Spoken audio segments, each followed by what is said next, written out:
Hi everybody, welcome back. This is episode 3 for Buckeye Shooting Center, our new YouTube installment. So I've got here today Andrew, our training academy director, who happens to be a guru in the space for everything shooting, and then he also is kind of a nerd when it comes to following this 2A industry.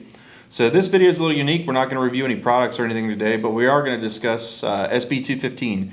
So that is the Senate bill that was signed by Dewine's office that made Ohio a constitutional carry state, and kind of what is going on with that. We've filled a lot of questions over the last few days, especially over the last weekend, with what does it mean, what does that mean, so on and so forth. Now, the one thing I will preface all this with: neither one of us are attorneys.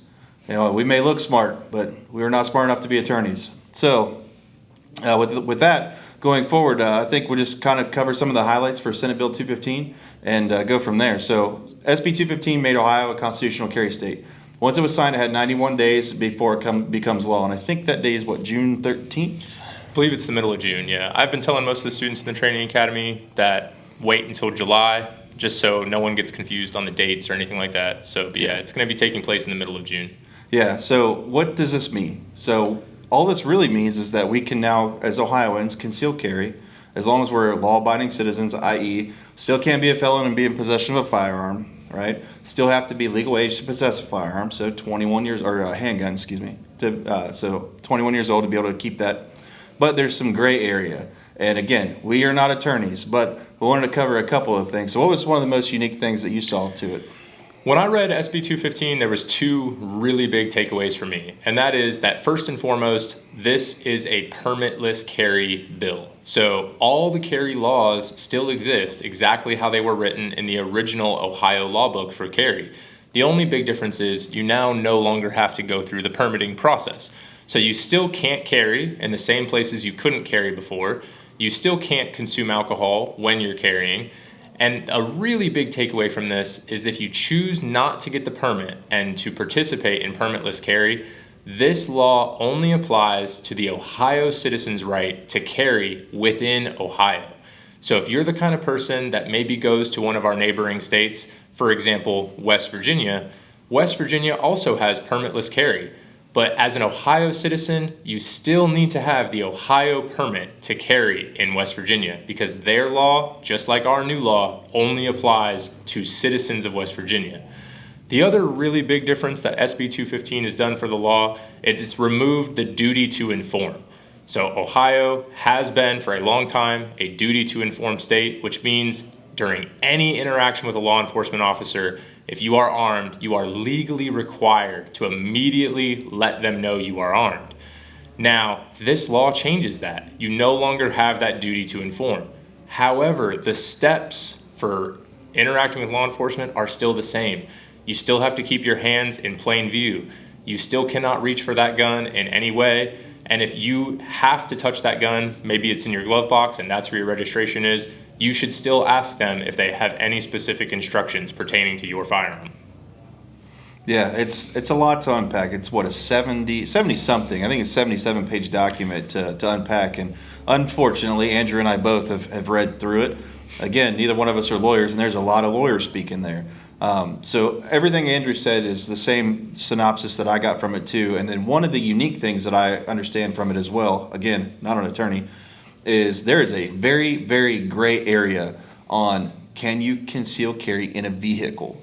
That is one of those things where it doesn't specifically outright define whether you can or cannot, to my knowledge and my reading, conceal carry in the vehicle. Now, one thing with that, you're innocent until proven guilty most of the time.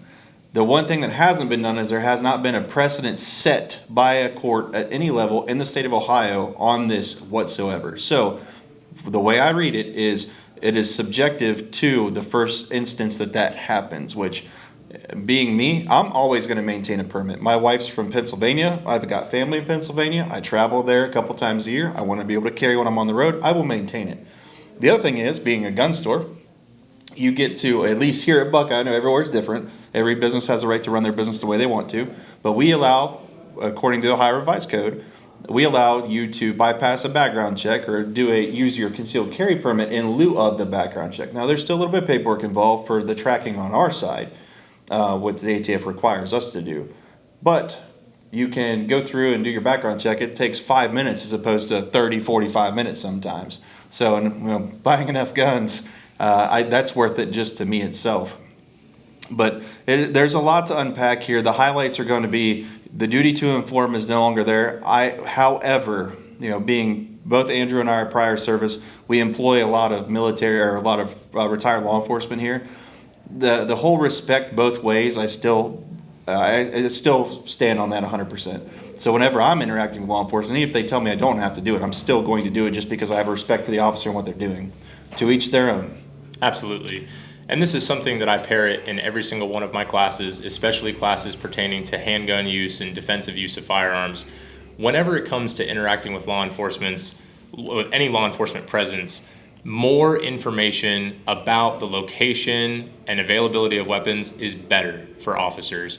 If they know it's there, it tends to help them be better prepared to handle a situation and to reduce nerves.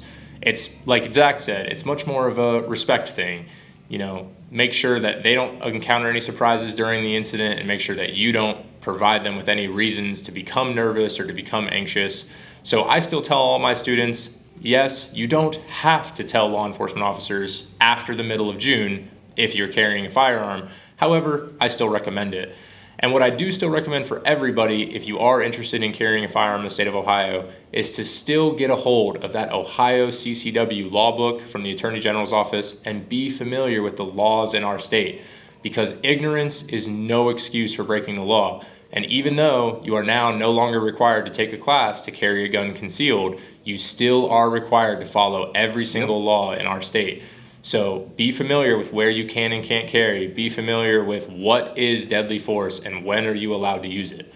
And this is what I've been telling all my students, and it's what I tell my family members and my friends as well. You still need to be well versed in the law. Yeah, absolutely. You couldn't say it any better. I mean, that is the nuts and bolts of it. I highly suggest everybody, if you get a chance, it is a long and drawn out read. It is 70-something pages that was written by a bunch of attorneys that don't really know a whole lot about guns, it seems like. But we're making laws on it. So definitely get your hands on it, read it. I know the Buckeye Firearms Association has a really nice synopsis of that cover the key highlights as well. One of the things I wanted to point out was some of the things they don't. So the Buckeye Firearms Association typically points out factual, this is absolute fact, this is what we don't know. And one of the things that I wanted to point out was the gray area stuff, like the duty to inform, the carrying in your vehicle and things like that. The duty to inform is gone now, but the gray area vehicle one is huge to me because I'm getting in my vehicle with a concealed carry weapon on. I don't want to instantly become a felon just because I'm abiding by Ohio constitutional law now, but somehow it's weird. It's weird to me, but that is the highlights for it. If you have any questions, please comment, let us know. We'll do our best to get you the right answer, at least what our interpretation is. Again, we are not attorneys whatsoever. We're reading this from a business perspective, from a lot of training perspective, to give you what our 2 cents is on it. If you ask me, I'm going to tell you, if you conceal carry and you travel, just keep your permit. It's very simple to do. The class is simple. It's 1 day. It's not that big of a deal. But I do understand constitutional rights. I understand it's your right to do with what you want. So, different strokes for different folks, right? That aside, do you have anything else you want to discuss as far as Senate Bill 215 goes? The big thing about the permitless carry system that a lot of people are not realizing is that with the removal of the requirement to keep that permit is also going to be the reduction of funds going into your local county political space.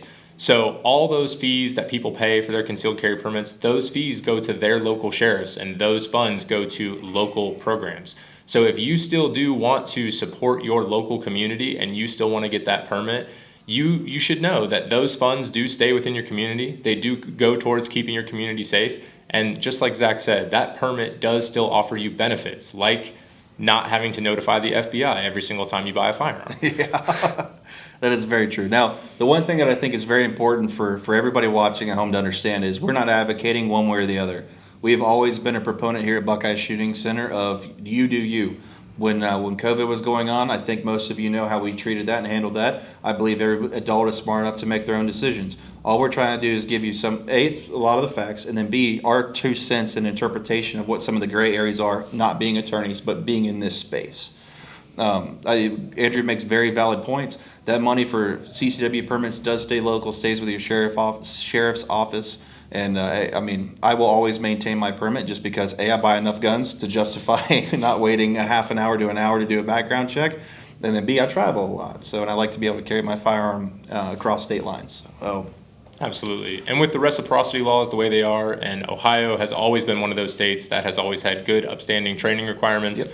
So the majority of states in America, as opposed, with the exception of the northeastern half, in California, they honor Ohio CCW permits. So if you do go on vacation, every once in a while, or you do have family out of the state, those permits are generally accepted. So if you want to carry on vacation and be able to protect yourself and protect your family even when traveling, maintaining that permit is a smart choice, and that background check skip is invaluable. So one of the big things to cover with that too, with the elimination of a requirement for concealed carry to be able to conceal carry in the state of Ohio, we still offer concealed carry classes here. Andrew is one hell of an instructor, and that's why he's in the position that he's in.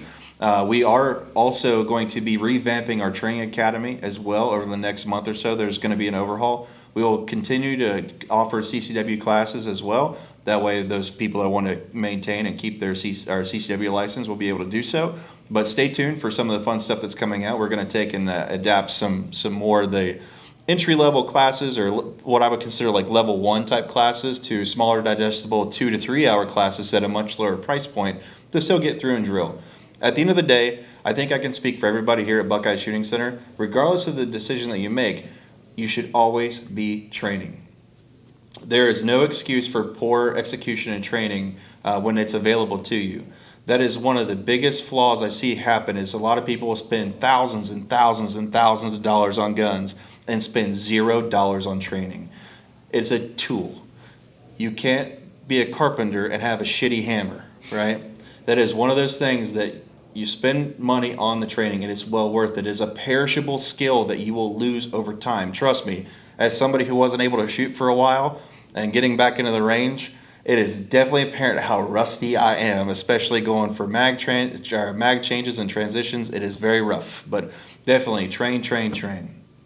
Aside from that, I think we can put SB215 to bed for right now. If you have any questions, please comment, call, email, smoke signals, whatever it may be. We can try to get you as many answers as possible. Again, keep in mind, I can't say this enough, we're not attorneys, even though we might look smart. The one thing I'll end this with is, speaking of training and having some fun with it too, we have our leagues. So our leagues start on April 5th. We have a league pass that's available now. You can show up and weekly and shoot if you want to. We're going to do a separate video on that so you'll have all the information you need. But there's a lot going on here at Buckeye Shooting Center. It seems like we've got something going on every week or weekend. Lastly, I'll leave you with is this video is released on Wednesdays. So by the time this video is released, it's just a friendly reminder that A Girl and a Gun, we are honored to be the new host for A Girl and a Gun Licking County. And they will be having their first meeting this afternoon from 5 to 8. It's a meet and greet to get to know what the organization's all about, but it's a huge organization. And I think it's the largest women's organization in the 2A space. That is for women, by women organization that come in here. I don't know if there's any fees associated with it, but there is a meet and greet today from 5 to 8 p.m. to meet Mindy, who is the facilitator for that. But without further ado, I think that wraps it up for this episode. Next week will be a little bit more fun because we're going to cover a little bit of Daniel Defense stuff. So everybody seems to be a big fanboy for Daniel Defense, so including myself and Andrew as well. So we'll be covering quite a bit of Daniel stuff next week's video. If you have any questions, please comment, subscribe, holler at us, smoke signals, whatever you need to do. We'll try to get you the best information possible. But this is Andrew, our Training Academy Director. I'm Zack. Have a great day, and we'll see you soon.